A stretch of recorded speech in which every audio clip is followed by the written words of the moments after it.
Masechet Nazir, traité Nazir, Daf Membet, feuille numéro 42, nous sommes tout en haut de la page aux 2 points. À Marmar, on reprend l'enseignement de la Mishnah qu'on avait rapporté. Vekulam, tous ceux qui ont l'obligation de se raser.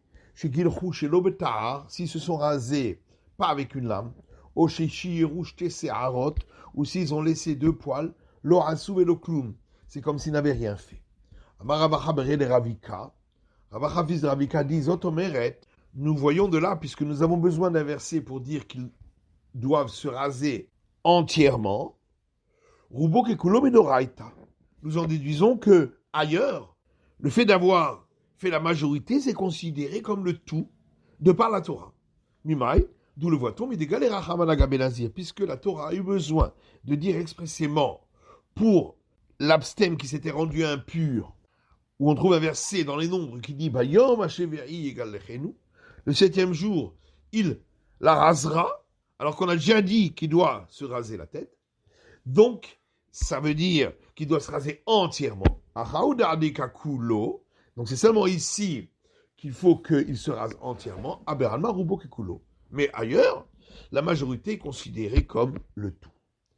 Rabbi Yosef, fils de Rabbi Hanina, pose une question en disant Hay ben Nazir, tamé ketiv. Ce verset-là a été écrit concernant l'abstème qui est devenu impur. Mais comment peut-on en déduire pour l'abstème pur, pour la fin de sa période d'abstinence? On a souri sur cette question à l'ouest en Israël, en disant Mir de Nazir tamé de betahar, minala minazir tahor. Voilà, d'où sait-on que l'abstème impur doit se raser avec une lame? On l'apprend de l'abstème pur en fin de période d'abstinence. C'est de là qu'on l'apprend.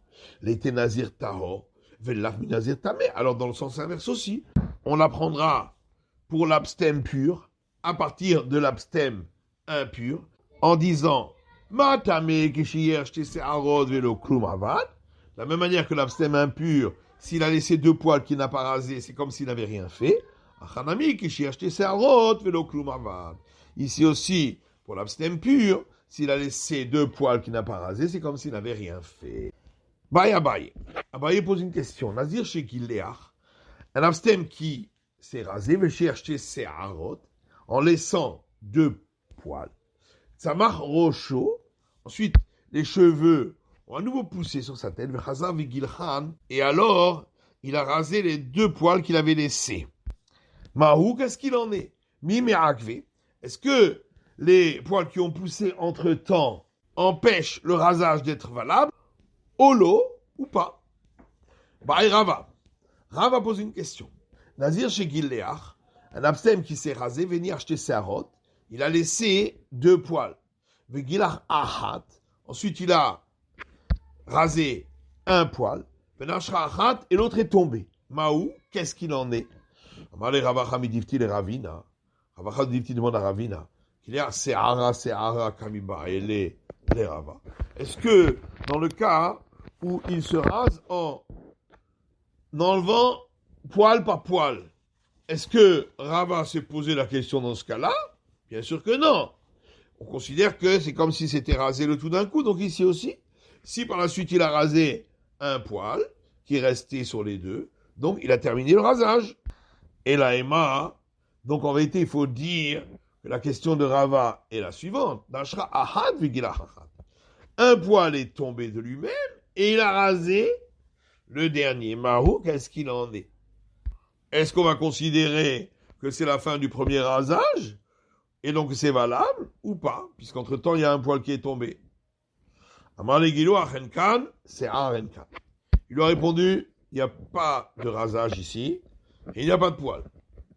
Alors la Gemara on dit que c'est Arenkan qui doit Yeshkan.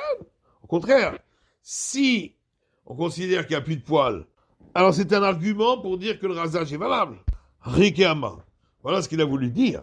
Afalbish, c'est Arenkan, bien qu'il n'y a plus de poils, malgré tout, l'obligation de se raser, il n'a pas accompli.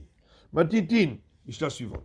Nazir Hofef ou Mefasfes avalo sorek.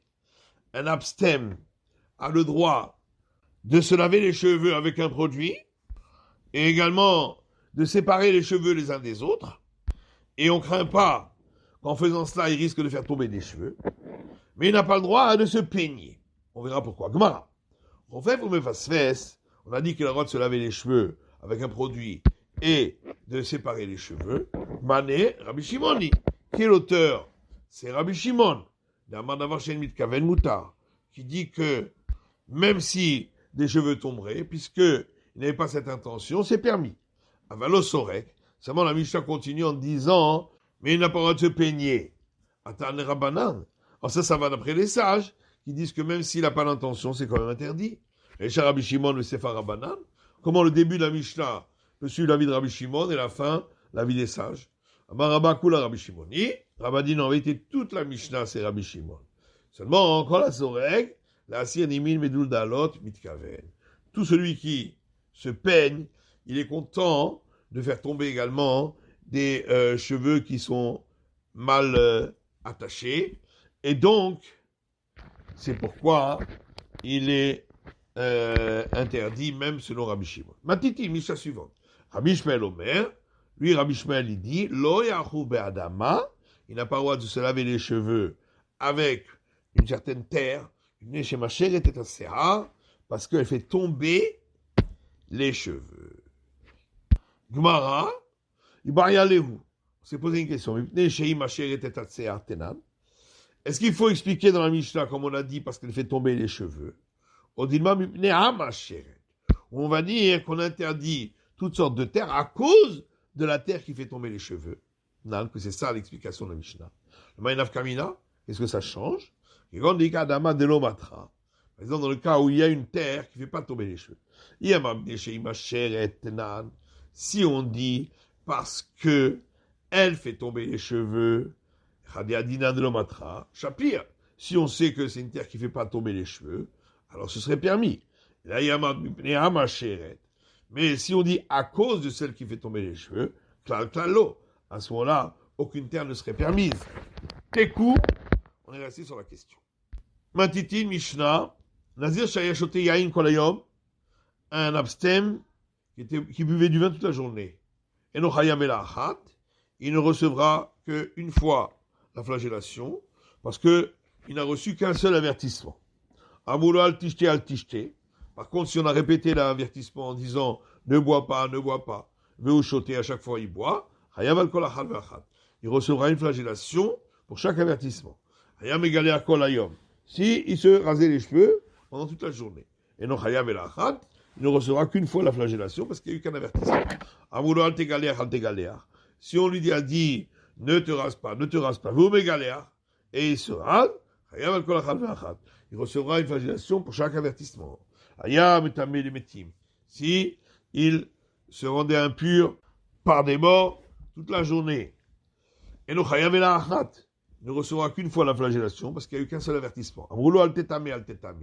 Et si on lui a répété l'avertissement en disant ne te rends pas impur, et ensuite une deuxième fois ne te rends pas impur, et à chaque fois il s'est rendu impur, il recevra la flagellation pour chaque avertissement.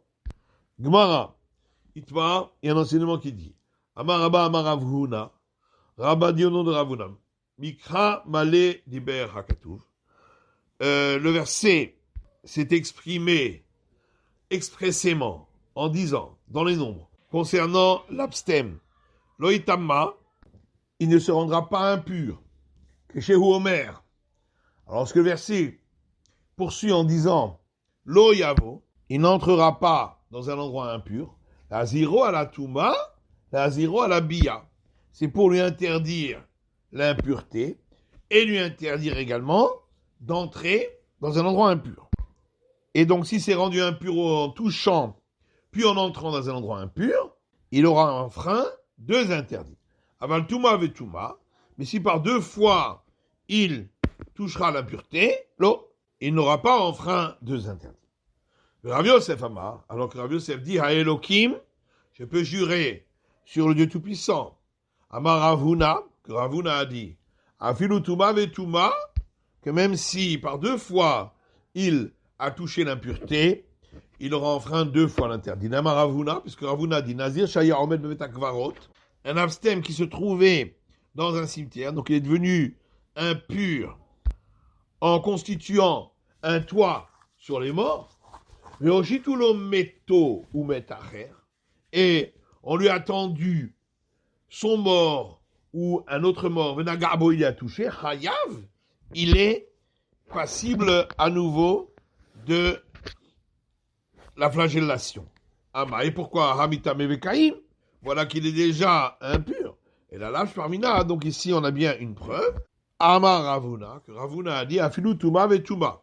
Même si il était impur, et la deuxième fois simplement il est entré en contact avec un mort, il aura enfreint à nouveau l'interdit. Et Tivé, Abaye. Abaye lui a objecté à partir d'une braïta qui dit Kohen Shayalo Met Munach al Ketefo. Un prêtre qui avait un mort qui était posé sur ses épaules, Voshitulo Meto Metacher, et on lui a tendu un mort proche parent ou un autre mort, Venagabo, il a touché, Yachol Yechayab, j'aurais pu croire qu'il est passible une deuxième fois de la sanction. Talmud Lomar, c'est pourquoi le verset dit, dans Lévitique, Velo Yechalel, et il ne rendra pas profane. Bemisheino Mechulal, on parle uniquement de celui qui pour l'instant n'est pas profané. Donc on exclut ce cas-là où il est déjà profané parce qu'il est déjà impur. Donc on voit bien qu'on ne peut pas se rendre passible de la sanction si on s'est rendu impur une deuxième fois par contact. Alors il doit rétorquer, mais dans ce cas-là, tu devrais te poser une question sur notre Mishnah à nous. Dites nan, puisque dans notre Mishnah, il dit s'il se rendait impur pendant toute la journée, il n'est passible que d'une fois la sanction. Amroulo al tétamé, mais si on lui a dit à plusieurs reprises, ne te rends pas impur, ne te rends pas impur, et à chaque fois il s'est rendu impur, chayav al kol achad v'achad, il est passible la sanction pour chaque fois. V'amay, amitame vekaim, voilà que il est déjà impur par la première fois. Et l'a caché à Adadé. Mais alors il y a une contradiction entre la braïta qu'on avait vue juste avant et notre Mishnah. Et la Gemara répond au Kashia, c'est pas une contradiction. Kan bechiburin, kan shelo bechiburin. La braïta qui disait que il n'est pas sanctionnable deux fois, c'est lorsque les deux impuretés étaient liées. C'est-à-dire qu'il était en train de toucher un mort lorsqu'il a touché l'autre. Alors que notre Mishnah parle dans le cas où ils n'étaient pas liés. Car il avait déjà lâché le premier mort, donc son impureté était moins forte. Au moment où il a touché le second, il a donc augmenté l'impureté. Et la Gemara demande est-ce que vraiment, lorsqu'il est en train de toucher l'impureté, son impureté est plus forte de par la Torah? Amar Rav Yitzchak bar Yosef, Amar Rabbi Yanai. Pourtant, Rav Yitzchak bar Yosef a dit au nom de Rabbi Yanai, Lo amru tuma bechiburin, on a parlé d'une impureté spéciale quand on est en train de toucher le mort, et là, le trouma vekodashim, uniquement quand il s'agit de prélèvements au prêtre ou d'éléments sanctifiés. Que s'il touche un homme qui est en train de toucher un mort, c'est comme s'il avait touché directement le mort, et il a une impureté de 7 jours. Aval le nazir véros et Pessah. Mais pour l'abstem ou celui qui va offrir le sacrifice pascal, là, on ne dit pas que s'il a touché une personne qui touche un mort, que c'est comme s'il avait touché un mort, et donc pour l'abstem, il ne reçoit pas de flagellation, et pour celui qui va offrir le sacrifice pascal, on ne dit pas qu'il est impur 7 jours. Et si tu dis que le surplus d'impureté, quand il est en train de toucher le mort, c'est de la Torah, Maïshana, alors pourquoi cette différence? Et la Gemara répond, Kan bechibure Adam be Adam. Rabbi Yana, il parle de quelqu'un qui touche un homme, qui lui-même touche un autre homme, qui lui-même touche le mort. Effectivement, là, il n'y a pas l'impureté directe du mort. Kan bechibure Adam bemet. Alors que nous, on parle lorsqu'on touche un homme qui lui-même touche un mort. Et donc, c'est comme si on avait touché le mort directement, effectivement. C'est la fin de l'étude du Daf Membet, de la feuille numéro 42.